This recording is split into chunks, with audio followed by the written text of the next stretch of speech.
Hi, everybody. Oh. Amazing turnout. We're really excited to see everybody. Hopefully, we have people from Denver here. Who's from Denver? Woo! The second best city in the Front Range. Who's from Boulder? The best city on the Front Range. Yeah! Just kidding, whatever. Rivalries are cool. Do you guys have like signs for the, okay, whatever. My name's Andrew Sather. I invest in frontier tech, so that's mostly space and robotics. The way we see it at Initialized Capital, we're a seed stage VC firm based in San Francisco and New York. We have one person on our team based in Denver. He's the coolest person we have, because like most of you guys, he snowboards better than the rest of us. We are really excited to be here with three of the most amazing founders we work with that are all doing fantastic things in space. We have kind of the full breadth of human space endeavors represented here. We have somebody representing a very low Earth orbit, VLEO. We have somebody going after near-Earth objects, which are actually up to 1 AU away from the Earth, which is actually not very near in my book, but whatever, I'm not a scientist or an astronomer, cosmologist, or engineer. And we have Siamak, who's trying to keep everything up in orbit from bumping into everything else. We're really excited about, we're a generalist firm, but we're very excited about space just because so many problems down here on Earth are actually going to be majorly solved or at least enabled. The solutions will be enabled by activities that, conducted in space. And it's also just cool to seize the commanding heights and I don't know, make things happen up there.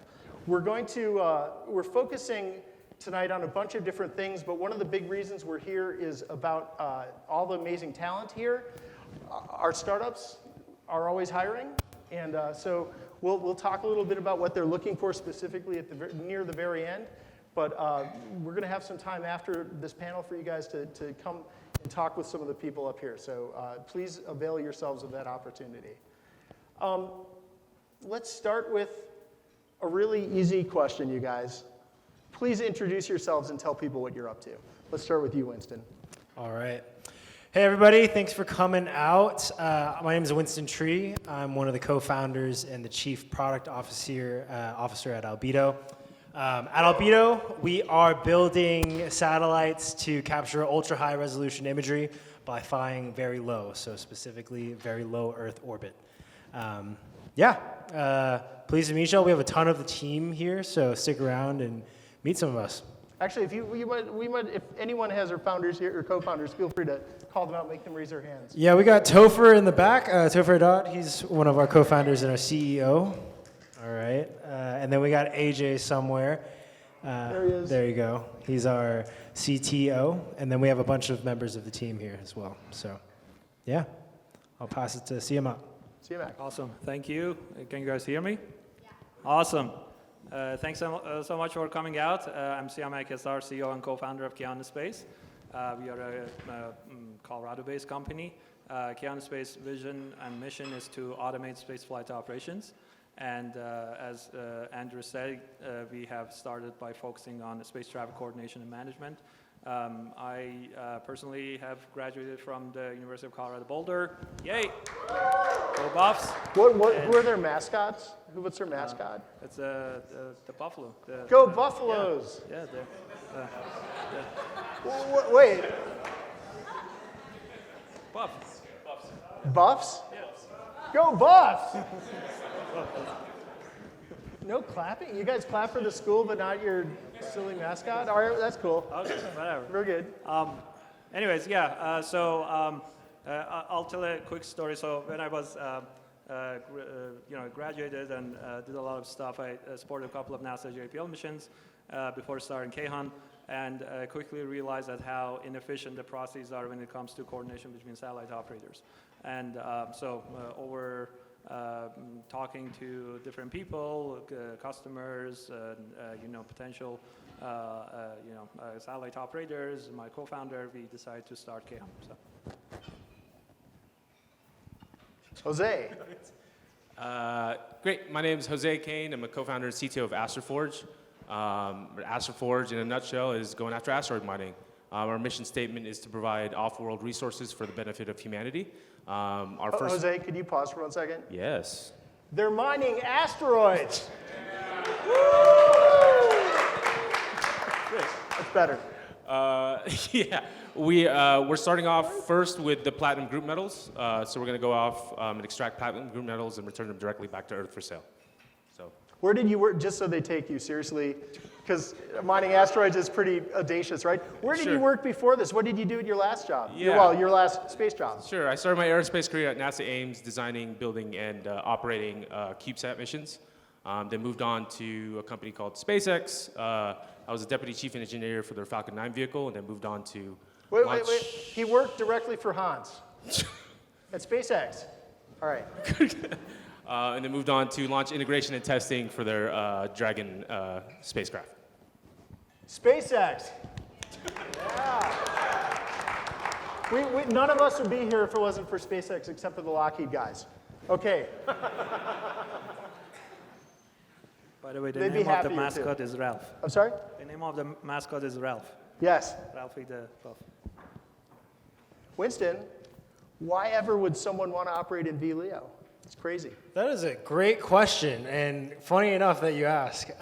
So the primary benefit of flying in VLEO, which is very low Earth orbit, is the increase in resolution that you see in our imagery. So by flying much, much lower than other satellites would typically in LEO, we're able to get and produce 10 centimeter visible imagery and 2 meter thermal imagery. Now you would ask, why is that important? Well, at Albedo, we really believe that the significant increase in resolution leads to a lot of benefits to the customers. So both improving existing use cases, but also unlocking new ones. So we're really stoked about the spread of applications across many different industries, agriculture, infrastructure, mining, consumer mapping, and even consumers at the end of the day. But we believe that it's not one silver bullet, and all of these industries, whether it's on the defense and intelligence side or the consumer side, will benefit from our imagery and that increase in resolution, which is about 9 times better than the current what's currently available in the market. To give an example, PG&E, so the biggest utility provider in California, spends hundreds of millions of dollars to fly helicopters, fly drones, and send manual crews out to inspect these power lines for the specific purpose of understanding, hey, what vegetation is potentially encroaching onto these power lines. And when that happens, They incinerate cities in California. they do that for all of those Californians that are out here visiting. Yeah, also here too, wildfires aren't just local to California, sadly. But with Albedo, with our imagery and the scalability of our satellites, you're able to depend on those methods less and then better utilize your resources to send out crews when you know that you essentially need to clear out that brush. So one of our slogans is see with clarity, act with certainty. So seeing with clarity, i.e. that resolution, so that you can act with confidence. And then we're also really stoked about things on the climate side of this house. So I believe we have some attendees here from climate orgs. One of the use cases is using both our 10 centimeter visible and the 2 meter thermal. Climate scientists are actually able to back out the global CO2 emissions from power plants. So understanding carbon and where that carbon is being emitted. So when you have nation states like China saying like, hey, we've turned off or disabled such and such coal mines and coal power plants, and they actually haven't, you're able to validate that.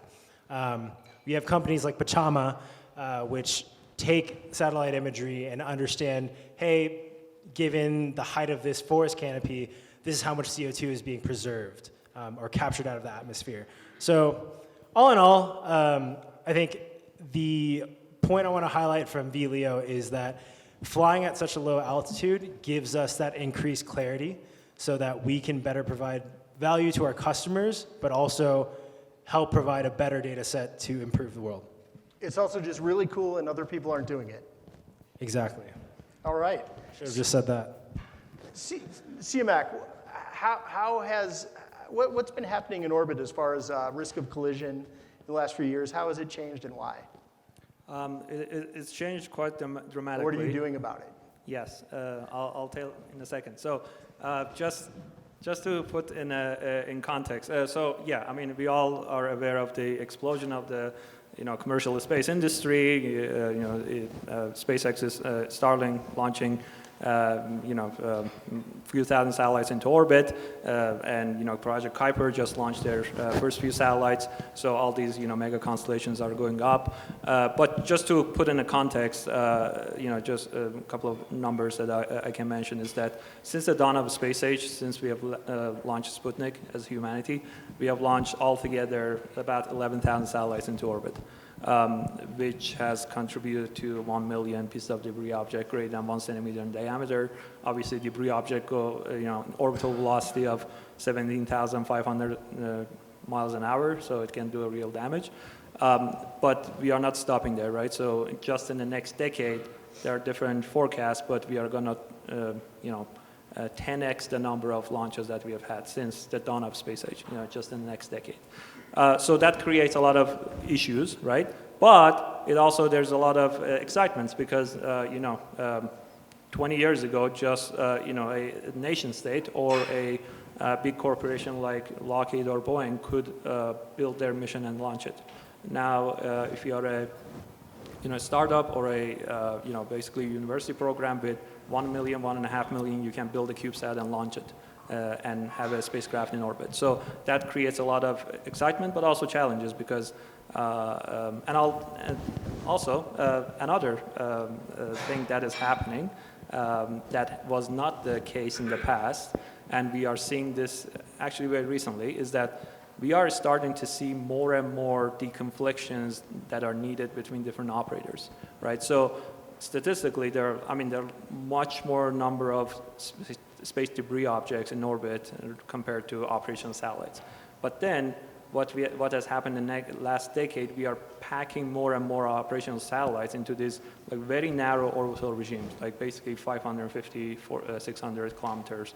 Obviously we have the LEO constellations, but they are special and awesome because they fly in a very challenging environment, but most of them fly in that realm. So now you are seeing a lot more conjunctions or potential collisions happen between two satellite operations. So that creates the challenge in terms of coordination between operators. So as a result, what Kayhan Space is doing is we are on a mission, as I said, to automate spaceflight operations. But our first, product that it is out is a fully autonomous satellite conjunction assessment collision avoidance platform. It's called Pathfinder, and we are just releasing our, the third version of our product later this month that is going to automate the coordination between satellite operators, which I truly believe that autonomy is the answer here because, it's simply impossible. If you are an operator of 100 and some satellites in a busy orbital environment, you will get tens of thousands of potential collision notification every month. So it's absolutely impossible for a human or manual process to be able to fly safely. So yeah, we are bringing autonomy to deconflict and avoid catastrophic events. Do we want to make history tonight and say that you are going to pilot your VLEO product with Albedo Space? Can I make a commitment on behalf of both of your companies without Topher? We have a CEO and a CEO. There you go. Yeah, VLEO. All right, yeah. Very good. We'll talk over the beer. We do deals. You do deals. Jose. What's Jose, up? 15 years ago, some crazy dreamers attempted to launch asteroid mining companies and failed miserably. Yes. Why fact. is now the time, and what's different, and how's AstroForge going to change the world? Sure. Those companies 15 years ago, yes, they did fail in mining asteroids. I mean, they didn't have you and Matt. Yeah. But they did actually help us with the foundation for our company to succeed, right? So they told us what to do, what not to do, and they really passed through the U.S. Space Act so to allow our company to actually go out and mine an asteroid for profit. So to me, I think that's a great thing for them to have done. But your question is, what is the differentiator now, right? How the hell are you going to do this, Jose? Great. Three factors. So the first, I'll say them. The first is lower launch costs. The second is more accessibility for components and bus manufacturers. And the third is more asteroid data in general. So the first being lower launch costs. Yes, SpaceX has greatly decreased the launch costs, but for us, the biggest thing was the NASA CLPS missions. So if you're unfamiliar with what those are, it's the Commercial Lunar Payload Services. So NASA contracted commercial companies to build lunar landers for them. So there's 5 companies right now that are doing this, but they have excess capacity, which means we're able to buy that slot and pay for a very high energy launch. 15 years ago, if you're gonna do that, that would have cost $400 million. Now, it's less than $5 million for us. That's 2 orders of magnitude difference already right there. So you're gonna get into lunar orbit. You're gonna slingshot around the moon. Yeah, so we don't have to take as much propellant. We don't have to build a bigger satellite. We get out there pretty high up to lunar orbit. Use we go around the moon to do a slingshot out to our transfer trajectory. So this keeps our costs significantly lower, our spacecraft smaller. So we're able to do this at a price point that keeps it relatively inexpensive. The second thing is the abundance of spacecraft components and spacecraft bus manufacturers. 15 years ago, again, if you're going to do this mission, there were some, but for the most part, you'd have to split up a team. And that's a pretty high capital expense. Engineers, testing infrastructure, manufacturing capabilities. For us now, we can go out to the market and say, hey, I need this propulsion system with this spec. Or hey, can you build this spacecraft and pit these companies against each other to say, who's going to provide the lower cost for us? And that's what we've done for our first couple of missions. The third thing is greater asteroid data in general. There's over 1.4 million of these objects identified, and that 70% of that data has just been found in the last 6 years alone. 15 years ago, if you were going to do this, you'd have to send out a spacecraft and actually observe and pick out your targets, but now this is publicly available, and this is the data that we use to narrow down our targets for our missions. And you're first going after what kind of metals? We're going after metallic type asteroids, but more specifically platinum group metals. So these are 6 elements that are used widely in electronics, automotive industry. If you have an iPhone, 5 of these elements are used in that iPhone alone. And we need these elements really to hit this net zero clean energy standard, and we're running out of supply.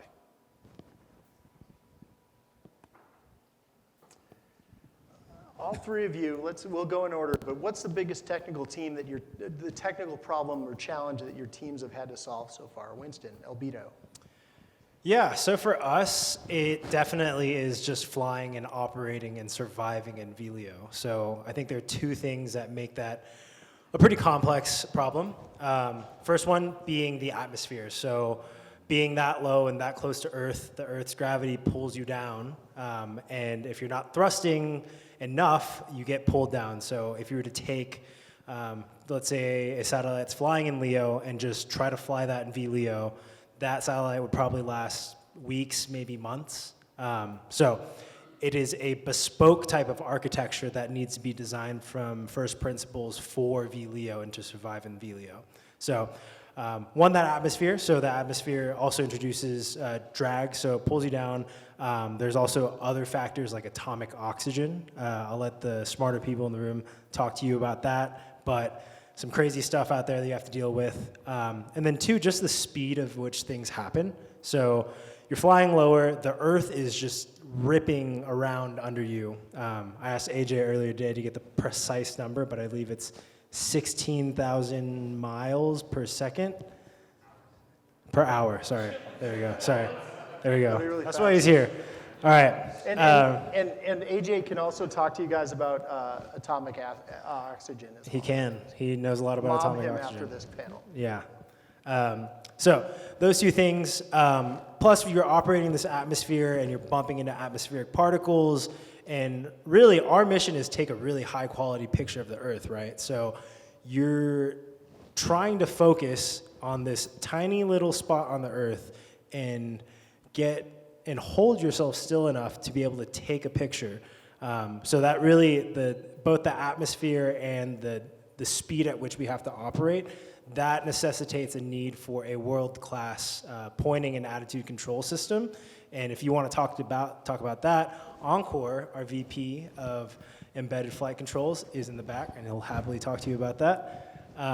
But those two things make it really, really hard and necessitate a custom spacecraft to be able to do that. And to conclude this, AJ has a really colorful analogy that I like to share. You can imagine us operating our satellite in VLEO as someone standing on a skateboard in the bed of a truck that's going 60 miles an hour, holding one of those telescopic lens cameras like you see at football games. The white ones, the The cans. big old white ones, yeah. And trying to take a picture of something that's just miles away. And trying to do that with a steady hand and take a high quality image. You guys have actually done that when you were prototyping, right? Yeah, that's how we raised the seed. That's what we showed Brett, right? Always wear a helmet. Yeah. Siamak, what's the biggest technical challenge Kayhan Space has overcome?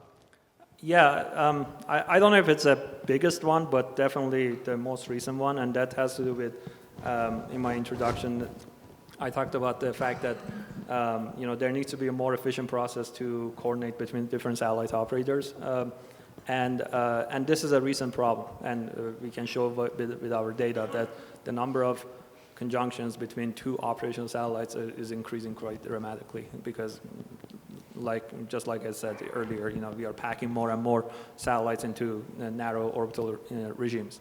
And if you happen to have been in, previous, in the past couple of years in, relevant conferences and events, the, dominant conversation was rules of the road. Basically, what are we going to do? Coordination between operators. There's been a lot of research. It's an active research topic. There have been a lot of, there's numerous number of, from different organizations, from RAND Corporation all the way to NASA. There are, best practices when it comes to deconfliction between two operational satellites. So I'm not talking about debris and satellite. I'm talking about two satellites that can move, right? Because we don't want to move in the same direction and actually increase the chance of hitting each other. So we need to coordinate. So the very big challenge for us over the past year, basically the team took on the challenge to essentially take all those, all the available best practices, basically relevant published papers, and put it in action. And I'm proud to say that, after 1 year of basically hitting our head against the wall and, working, we have been able to, we are about to release obviously I'm very biased towards it, but it's a game-changing platform. It's the first of its kind for the industry that provides a rule-based platform to allow operators to coordinate with each other. And it takes into account all these, best practices, all the standards, so the idea is that you can automate the process, and you can, set the rules and your preferences, and and you can even say that, okay, if I have a conjunction with SpaceX, I'm going to follow these rules, or if I'm having conjunction with this other operator, I'm going to follow these rules. And then when the event happens on the machine-to-machine level, on the API level, the two operators can coordinate and deconflict, without having to have humans pick up the phone and call. Siamak, when they're both, so two operators who are both on your platform, who've set those preferences, how quick is that decision to action chain when everything's dialed on your platform? Yeah, it's basically almost instant, right? Right? It's as quick as basically computers talking to each other. Seconds. Yep. Milliseconds. And obviously right now, though, with the current, maybe describe just how arcane the current process is and how long that can take. Yeah, so to give a quick context, so if you do this type of stuff manually, I've done it for a couple of NASA missions in the past. If you are having a human to design and coordinate with other people and design a maneuver, it'll take a couple of hours. And Emails. Emails, phone calls, meetings. Obviously, that was good to do, 20 years ago, not anymore. We can go now at Kayhan's platform. We can go from detecting an event all the way to alerting and having multiple optimal maneuver options, for you to choose in less than a minute, basically, less than 60 seconds. Amazing. Jose, other than mining asteroids in general, what's the biggest, right? Yes. The Catapult, company is the biggest technical risk. That's, right? okay. Thank you. Catapulting Next question. catapulting a guy on a skateboard in the back of a pickup truck from the surface of the moon to an asteroid, and with a shovel. But more specifically, what's the biggest technical challenge you guys have had to overcome so far? Yeah. So for us, the majority of our roadmap is really optimizing a solved problem. And I don't want to downplay the fact that it is a very difficult problem to solve and difficult problem to undertake. But we've gone to an asteroid. We've gone to a small body. Two teams have done it so far. With 3 missions. We've returned this. We've returned samples to Earth. That's great. That's all been done. Our problem is to optimize that. Aside from that, the biggest technical risk, the biggest technical challenge that we have is the refinery. The refinery is what makes the business case. And the refinery, for us, has been crazy. We built a version 1 of this refinery within 6 weeks of founding the company.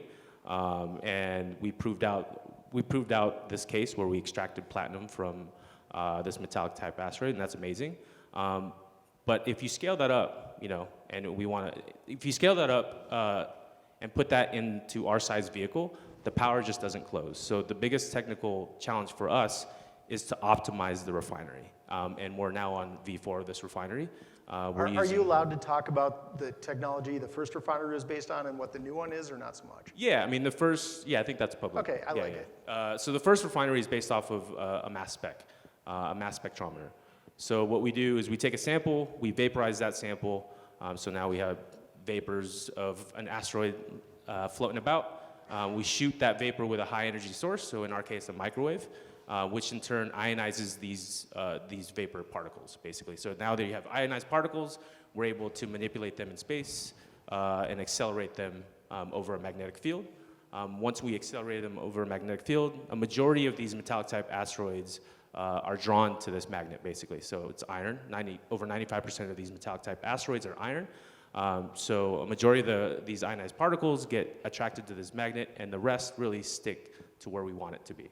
And that's the first version. But just talking about that, vaporizing, changing the state from a solid to a vapor is a very high energy process. And for us, that's really the main piece for us to optimize, is to get that power down. Great. How do you do it now? Are you talking about that? How am I doing? I'm fine. Well, no. Yeah, how are you doing? Everybody okay? The current solution, how have you made it more energy efficient? Yeah, so we looked at, instead of going from a solid to a vapor, going from a solid to a liquid, and then now going from a solid to a solid. And now, instead of directly vaporizing this, using alternative high energy sources like lasers, for example. So I don't think I can talk too much more other than that. No, I just wanted you to say lasers. Lasers, yes, we're using lasers. But lasers, everybody. But we're not using lasers in the typical sense in laser ablation. We're actually doing something very different with the laser system that we have. But stay tuned for that announcement, I guess. Yeah, you'll do a video conference from his island after the first successful mission. We all want islands. Winston, how many people here work at space startups? Not enough, but pretty good. That's pretty good. How many people here want to work at a space startup within the next 5 to 10 years? All right, let's go. All right. How many of you didn't raise your hands but should? Find your inner heroes, you guys. You can do this. The future of space is largely privatized. Hey, Jose, new question, just spur of the moment question. Sure. How many private entities have operated in deep space? 0. That was none.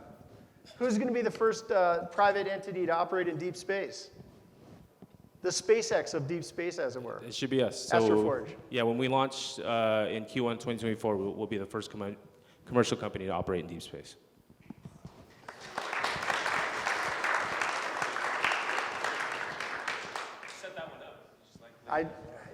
I like it when people clap. There's a dopamine release. Everybody is better off for that. Everybody wins. Right? We all need to smile and clap more and laugh. All right, good talk.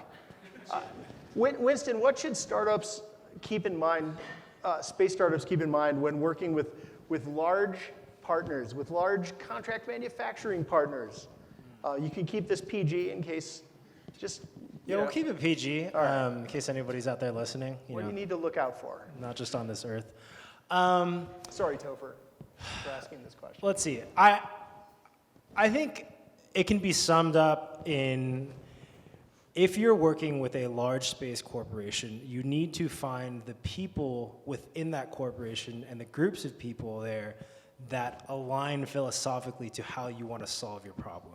Because it is only if you find an ally within those large corporations that see the vision that you have and your company champions that vision, those people will be the ones fighting internally within those large corporations to make your dream a reality. So I would say that's the number one thing. I don't think there's a silver bullet though, because whether you want to work with a large space company, it's costly, it takes more time, or if you work with a startup, it's riskier, it's less proven. Well, not so much on that. Okay, yeah. I mean, yeah. But, there's a trade there, and it ultimately comes down to what you want to do, like in your company, and then, what risk profile you have. So, yeah. It was very thoughtful. Thanks, I kept it PG. Yep.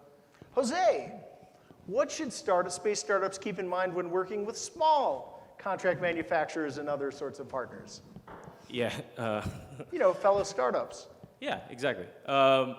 So I guess like Winston said, it's a trade-off, right? So you can go with the larger... Put at least PG-13 on this one. You want me to go PG-13 I want on a this little one? bit, dial it up a little bit. You want me to use semi-cuss words, but not... Well, just more real, more raw. These people, they can take it. Yeah. Damn. For small space companies, so when we went off to do a trade on all these bus manufacturers, bus component companies, we did start with the larger companies. And one, because they have flight heritage, proven technology, and why would you add more risk by going to other smaller startups, right? But the lead times on these things were ridiculous. It was like, oh yeah, we'll build you this part. It'll get here in 3 years. I'm like, what? The mission is in 6 months. What are you talking about? So we went off and took the higher risk approach. We went with the startups. They were lower cost. They were much faster. They didn't have the overhead of the processes. So to kind of go off of what you're saying, even if you find an ally within that company, and they're going to be fighting for you, and that's great, they're still going to be buried in all this paperwork, which I hate. Like, I don't want the bureaucracy for that, because it makes my lead time for these missions 3 years instead of 6 months. And you're a SpaceX guy. I mean, yes, I am. That's yes, facts. You are, that's yeah. true. So for us, we traded the high risk. I mean, our company, our mission is a high risk mission, and we're taking the high risk path there. So we trade speed and lower cost for that risk. And we've noticed, some of the things that we notice is that we do have to have add time of our own time to help with the NRE for some of these startups. Some of these startups don't have the use case of going to deep space, so they don't know what the hell is going on out there because they've never done it. So we do have, us ourselves, right? But we have an advisory board that can help us with that. So we do have to add some of that, knowledge to them.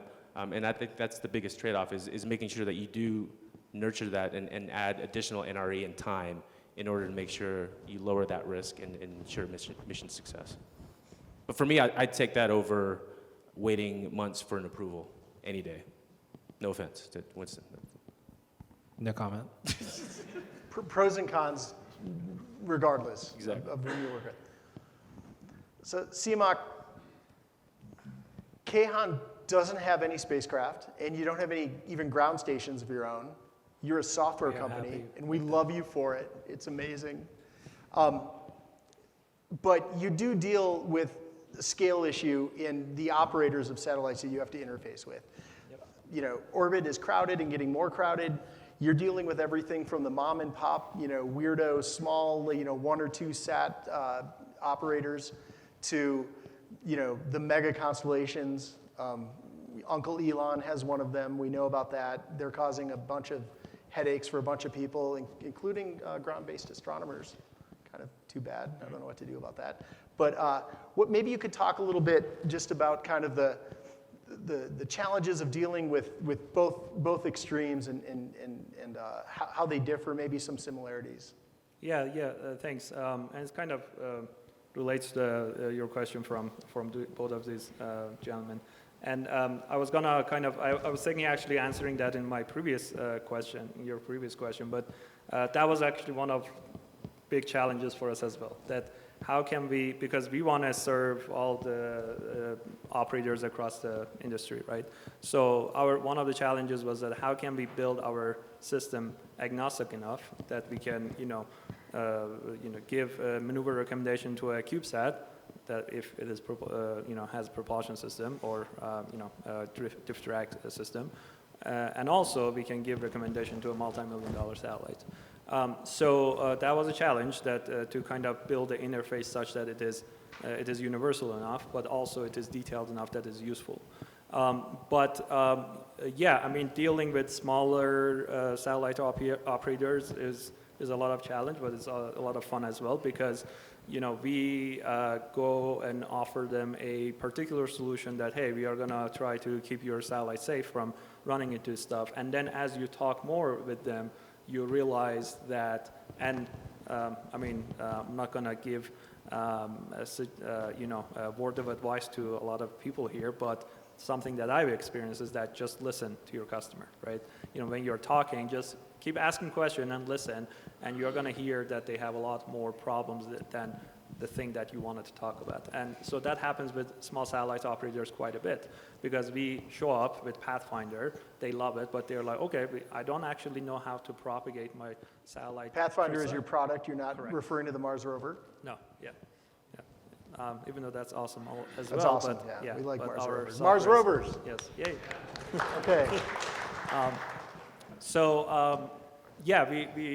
We talk about the prediction and collision avoidance and all that stuff, and they bring up, okay, I can't even or I don't trust my predicted ephemeris or trajectory. So then, hey, that's another business opportunity. So there's a lot of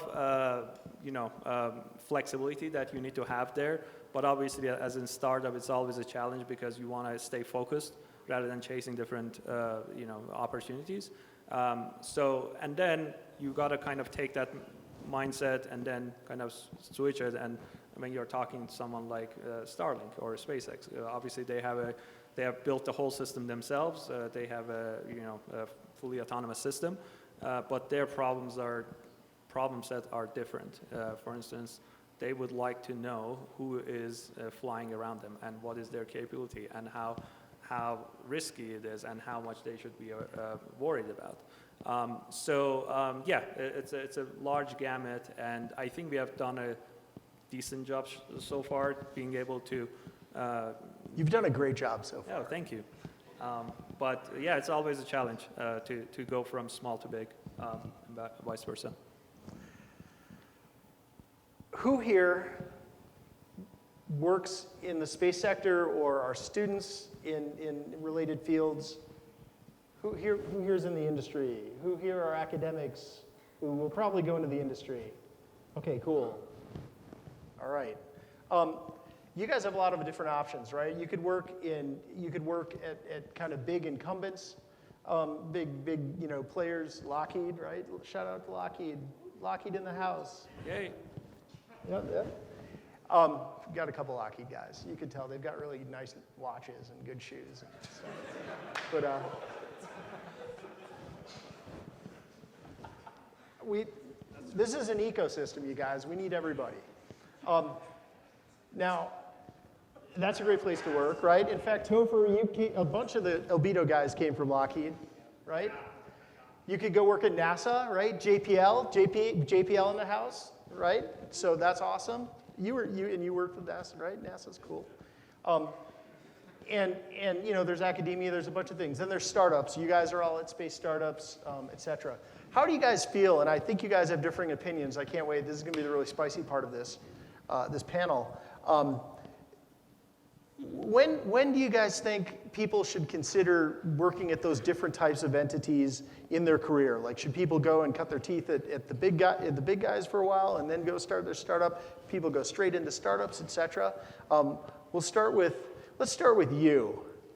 Let's start with Siamak, because he's going to have, I think, probably where my instincts would be, even though I've always started startups since college. But go ahead. No, yeah, I think we talked about this in the, during the earlier before this. This is my personal opinion, and I think it's very sensitive. Yeah. Sensible. Yes. Very sensible opinion. Exactly. Thank you. And sensitive. And it really depends on where you are in your career as a student, let's say, right? Mm-hmm. But I would, I do mentor students, and especially when I'm talking about the younger students, which they are doing their bachelor degree, for instance, at CU or other universities. When you're mentoring buffs. Yes, Ralphie. I always say that it's better for you to go to a bigger, although this is against my own interest here, right? But it's always better for you to go work for, Lockheed, Boeing. It doesn't have to be that big, but more established companies to get experience. I mean, space is it's hard, right? Space is hard, but also ecosystem that we are in is not that big. So, if you work in a larger company for 5 years or so, and not just one, multiple, right? Then you will have a very good idea about the industry, who are the players, who are the, basically what are the industry needs, and then you will be a lot more prepared to basically start a startup. And the problem with joining a startup at early in the career is that startups are chaotic, right? I'm writing a proposal now I have to read an NDA and pay an invoice, or this bug happened and we need to drop everything and put out the fire. So that kind of chaotic environment can be set you back in terms of your ability to build your career and build the foundation of your career before you go venture out on your own. But also, obviously, when people are students, and so this is less of a, concern, in my opinion, when you're further out in your career. Maybe you worked in the industry out and then came back to school a little bit. Maybe you are a PhD student, so you're already working in a project. And obviously, if you are earlier in your career, going to internship obviously helps, right, to get that experience. And maybe something, it's helpful to learn kind of like the big tried and true multi-year, maybe multi-generational or generationally developed processes that a larger company has. Kind of like the argument that before Picasso more or less invented, abstract art, he first mastered naturalistic painting, right? Learn the rules so you can break them. All right. Well, we've got a sandwich up here. We have a sensibility sandwich with the buns made up of two wild men. So, end pieces. Who do we want to start with? Which of you do you think?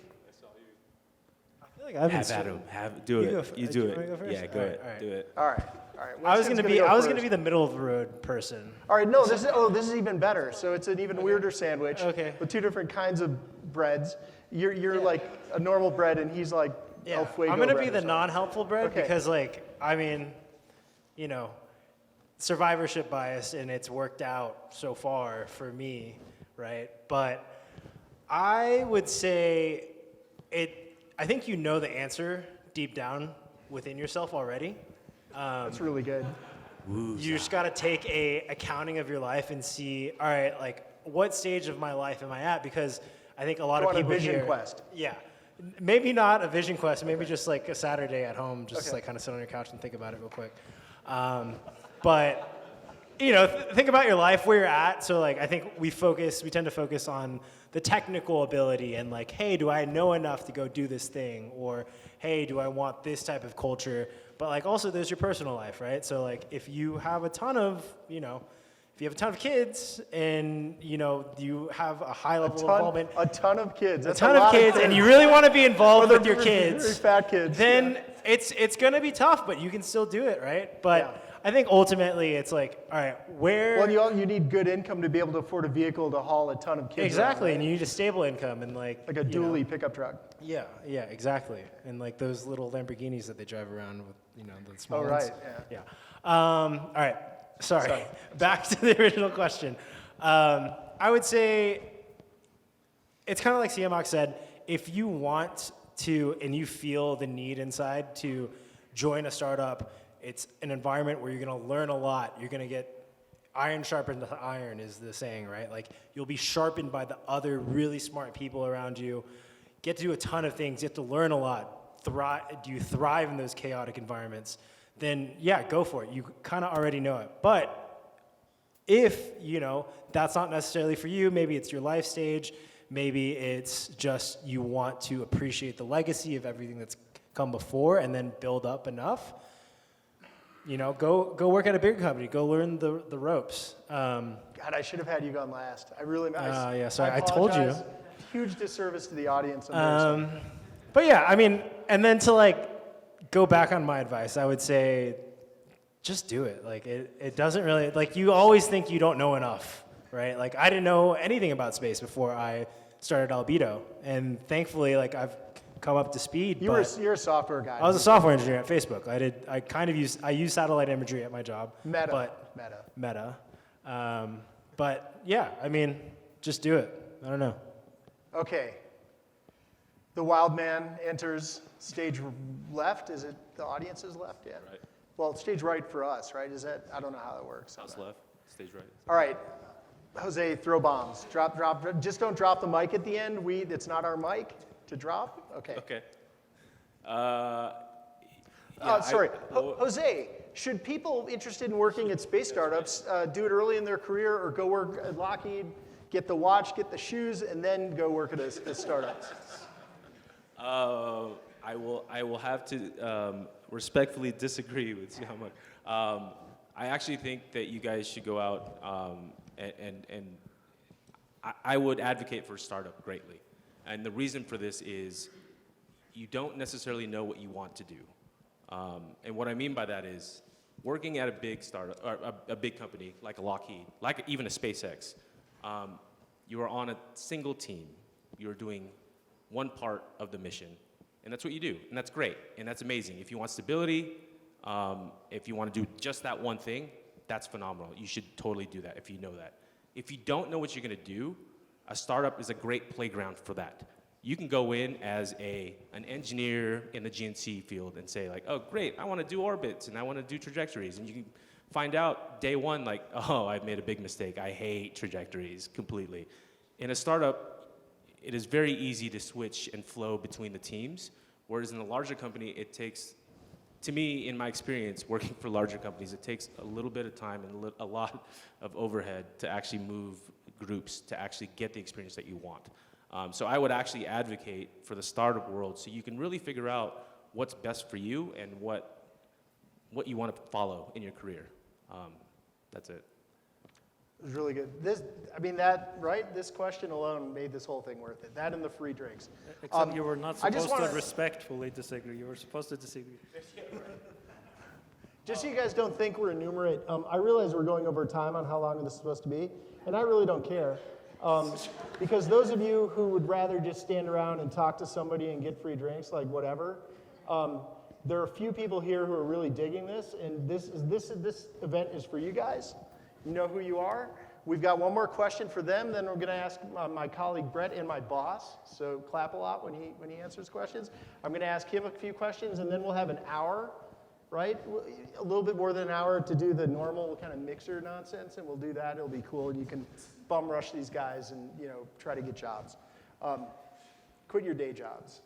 Don't drop out though. If you're close, finish your school. I dropped out to start my first company. Luckily, we sold it for $1 gajillion. Otherwise, it would have been terrible, terrible move. My parents, yeah, that would have been bad. All right. Siamak, you're practically the mayor of space startups in Boulder. You're like the guy who knows everybody in the building you're in, where there are a bunch of space startups. You're the connector. Everybody loves you. I love you. Thank you. Same. And what do you think, how important is place, is location in this industry, especially when you're first starting out? Boulder is awesome, way better than Denver. Denver's pretty good, though. The Bay Area is pretty cool. Southern California is pretty cool. I guess there's some stuff happening elsewhere in the US, whatever. Talk to us, and maybe give a pitch for Boulder and sort of Denver to these fine people. Sure, absolutely. By the way, I'll happily accept the title. There's no salary. Yeah. It's totally ceremonial Yeah, title. absolutely. Okay. If there's no objection, You get a scepter, I'm though. the mayor. No, but this actually, I have my own career is kind of a personal experience about deciding whether I move to California or here. So more than 10 years ago, when my wife and I moved to Colorado, back then my girlfriend, now wife, we always thought, and she's from Bay Area, in fact. So back then, basically everybody that graduated from a PhD program in astro, with a focus in astrodynamics, from the CU Boulder and aerospace department, they would end up working either at Goddard Space Flight Center or JPL. And in fact, the mission design navigation section in JPL, I don't know if they still call it, but they used to call it CU West, because basically, all the grads go work there. And that's what I thought my process, my career, my path is. And I was excited, right? I basically got into here to go work for JPL. But that was a different time. Since that, past 10 years, the situation has changed quite a bit for better. Now you can work not just for startups, but also for bigger companies. I mean, Lockheed has a big presence in Littleton and many other places here. They build, you guys build GPS satellites there, right? I mean, in Littleton, yes. Osiris-Rex mission that just landed a piece of asteroid on Earth was managed out of Lockheed Space Systems. I've been joking about the shoes and the watches. I'm actually just jealous. Can we clap for Lockheed, you guys? Come on. Really?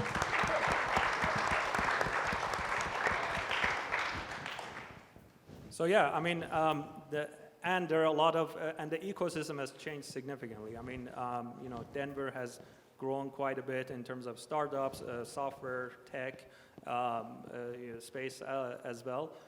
So hey, 10 years later, I was one of the people that chose to stay here, and obviously I love it.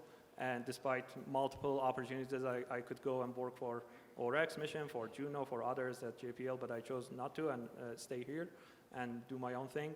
And I think I'm very happy I made that choice. And Colorado is awesome. I think we are the highest. Wait, could you say that again? Colorado is what? Colorado is awesome.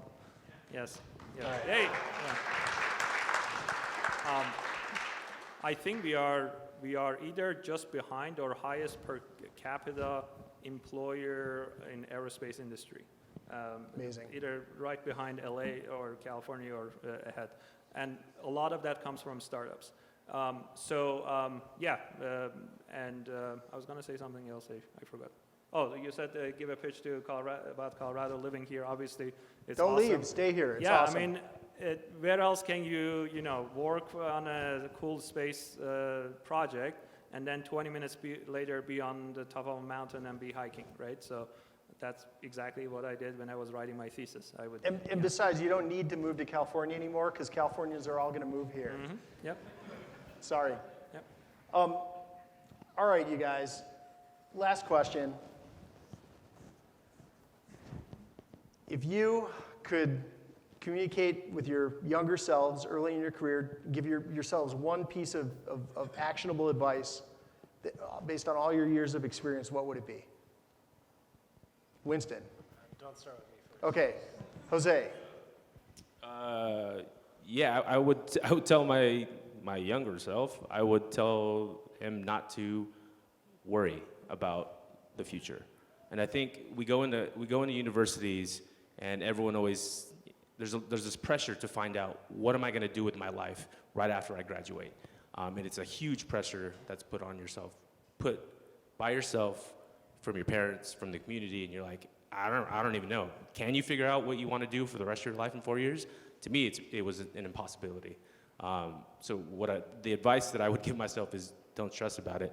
Find something that you want to do right now, do it, and that will lead to other things later on. You're not tied to that one thing, and that's okay. So forgive yourself for not knowing what you want to do for the rest of your life. If I can go into my entire experience, and I went from NASA to Volkswagen Electronic Research Lab, to working on underwater robotics, to working on bird ride scooters, to working at SpaceX. It's crazy. You will find it, and it's okay that you don't know now. So forgive yourself for that. Fantastic. Siamak. I was actually gonna planning to say the same thing. My answer was just chill out. So, That's very Boulder of you. yes. Yeah. I mean, just like Jose said, I mean, we are. If I was talking to my younger self, I would say that, dude, you have so many years in front of you. First of all, go for experience. Don't go, especially early in the career, don't go for the money, right? Money will always come if you are really enjoying what you're doing. And if you're not making a lot of money, but you're doing something that you love, who cares? And also, in fact, we were actually, it was interesting because my niece just started at CU, and she was picking on different internship programs, and she's like stressed, and like, which program should I go? Which one, like data sciences, or she's doing computer science? I'm like, just pick whatever.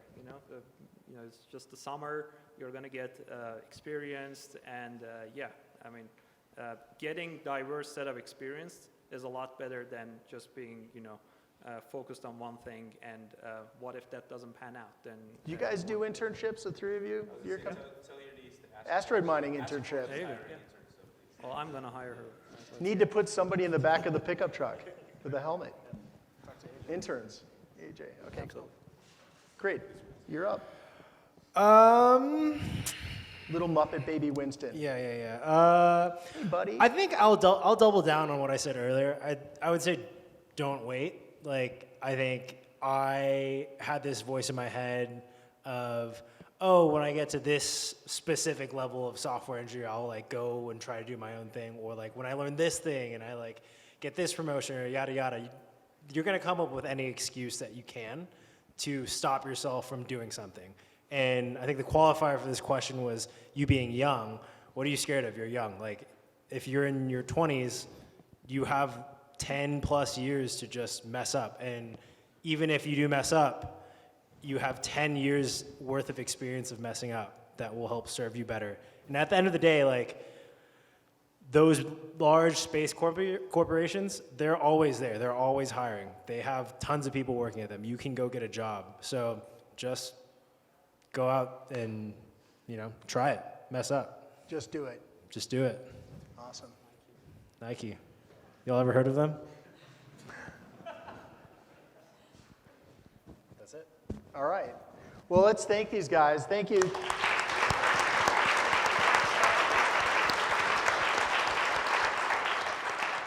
Brett, boss. Brett, maybe just really quickly, tell us just a little bit about Initialized. Yeah, so Initialized is an early stage venture capital firm. Pretty much only lead seed deals. We're generalists, invest across kind of all of technology or anything we think we can get our heads around. From asteroid mining to Coinbase. Yeah, pretty Instacart. much to crypto or consumer marketplaces. Offices in San Francisco, New York, and then I guess the team is made up from people who have some sort of skill from before they were venture capitalists with the aim of being able to advise in whatever we were experts in. Andrew has a storied career in brand and design. Yeah, thank you. We're a generalist firm. we can invest, and we do invest in pretty much every single sector. How did we start investing in space, and what are we trying to accomplish? The way we think about investment is really founder first, and so the aim is explicitly to work with the best people we meet, and so the gating factor there is we need to be able to convince ourselves we understand what they're doing, which is for a bunch of generalists, that probably sounds kind of terrifying if you're an engineer or a scientist, because I think if there's one thing humans are particularly good at, it's convincing themselves they understand things they don't. And so I think we kind of we thought space was really interesting. We met some really talented people. I think that the first deal we did was Albedo, and they just convinced us that this was they showed up with a lot of information, and we were able to corroborate a lot of it, and they seemed extremely impressive. And so we're like, all right, this is a category we should be participating in. What makes a space startup exciting to us? Yeah, I mean, I think it's a lot of the stuff you heard on the panel. I think we've from that investment and and taking pitches and investments we've made since. It does seem like there's a moment in space. There was this gating factor in how hard and expensive it was to shoot things into space, and once that and breaking that down has caused a flywheel just to kind of like ripple through the entire industry in terms of cost and ability, and now it's a lot more obtainable and possible, and it attracts more talented people, and then they do more interesting things, and that attracts more talented people and brings the cost down further, and there's a lot of really I don't know. There's a lot of things that can only be done by shooting things into space that seem very valuable and important. Crazy ideas that, when unpacked, there aren't obvious reasons why they're impossible. There are a bunch of highly improbable but doable components that fit together into seemingly impossible dream. And amazing founders. Yeah, I mean, honestly, most of it sounds impossible to me on paper if it weren't for the fact that we have empirical evidence that that we've done it before.